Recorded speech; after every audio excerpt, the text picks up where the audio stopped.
Hello students, today we are going to start a new chapter, that is joint stock company accounts, under which different parts are there, in which I will first start issue of shares.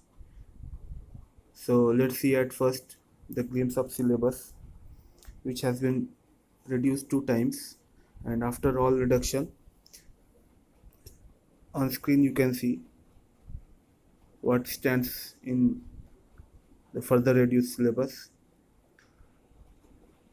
So under issue of shares, problems on issue of shares you have to solve, and issue of shares at par and premium under Companies Act 2013, issue of shares for considerations other than cash, and to promoters through goodwill account or incorporation costs account, to underwriters, to vendors, calls in arrear, calls in advance, interest thereon, including the preparation of ledger accounts, and over and under subscription.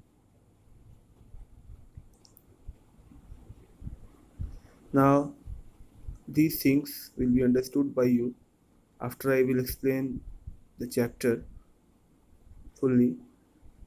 So, what is pro rata allotment and how adjustments are done in pro rata system, you will learn. And these are clear instruction how the entries will be passed, and what are not included: issue of bonus and right shares, private placement of shares, sweat equity shares, employees stock option scheme, reservation for small individual participants, and minimum tradable lots are not required. Then we will go into issue of debentures. So let's start from the basic part, and as we will proceed into the further topics of syllabus, I will again explain to you what is there in the syllabus. So what are the topics which are covered? Already you know definition of company, how many types of companies are there, these all you have studied in business studies and commerce. So let's start from the terms important to you. First thing is, share capital of a company is divided into several parts, of which authorized capital or nominal capital is the first one. So according to section 2 and subsection 8, it is such capital which is authorized by memorandum of a company to be the maximum amount of share capital of the company. That means any capital cannot exceed authorized or nominal capital. Let's see issued capital. It is such part of the authorized capital which has been offered to others for subscription. Again, subscribed capital means that part of the capital which is for the time being subscribed by the members of a company. And paid up share capital or share capital paid up means such aggregate amount of money credited as paid up as is equivalent to amount received as paid up in respect of shares issued, and also includes any amount credited as paid up in respect of shares of company, but does not include any other amount received in respect to such shares by whatever name called.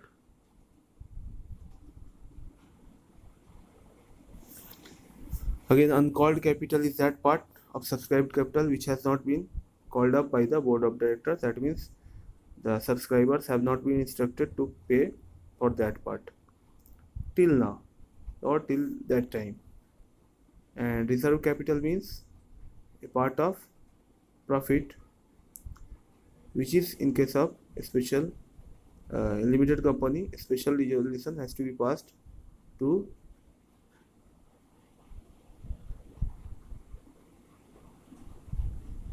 use.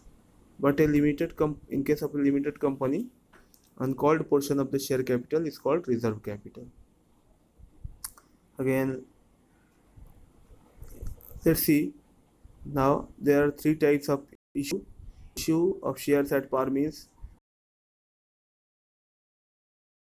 when the rate, nominal rate, Suppose rupees 10 is the rate of the share, then only rupees 10 will be called by the company or has to be paid up to the company.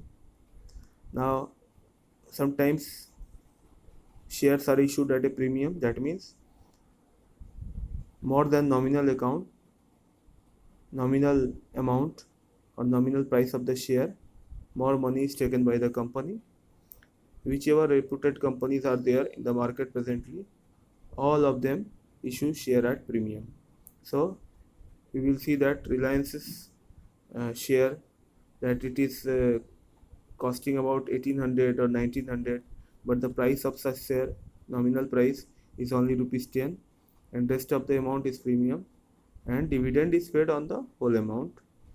So people also purchase share on premium, and sometimes shares are issued at discount, that means at a lesser price than nominal price.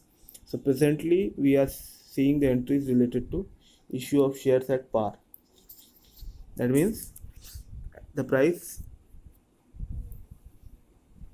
which is called nominal price. So let's see what are the entries.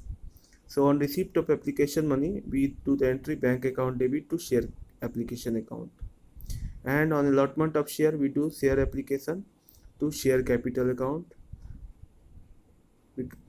And with this entry we will, you can understand easily that share application is once credited and again debited, that means the net effect of the two entries will be bank account debit to share capital account. Again, the next entry, when the allotment is made, then the entry is share allotment to share capital, and when the shares are oversubscribed sometimes, then that money has to be refunded to the public, and that entry is share application debit to bank account, just opposite to the receipt of share application money. Again, when shares are oversubscribed, in some cases, the directors prefer to allot less number of shares than applied for. The excess application money is adjusted against allotment money. And the entry of this is share application debit to share allotment to calls in advance and to bank account. Again, on receipt of allotment money, we do the entry bank account debit to share allotment, and when calls, that means sometimes first call, second call, these calls are there, so in that case the entry will be share call account debit to share capital account. On receipt of call money, we will have the entry bank account debit to share call, and non-payment of call money, that means call in arrear account debit to share call account, and calls in advance account there debit to share call account when calls in advance is received by the company. All money received shall be kept in a separate bank account maintained with a scheduled bank. So these are the journal entries. Today I will leave till this one, and you go through this study material I am sending you, and then next day I will show you an illustration. Thank you.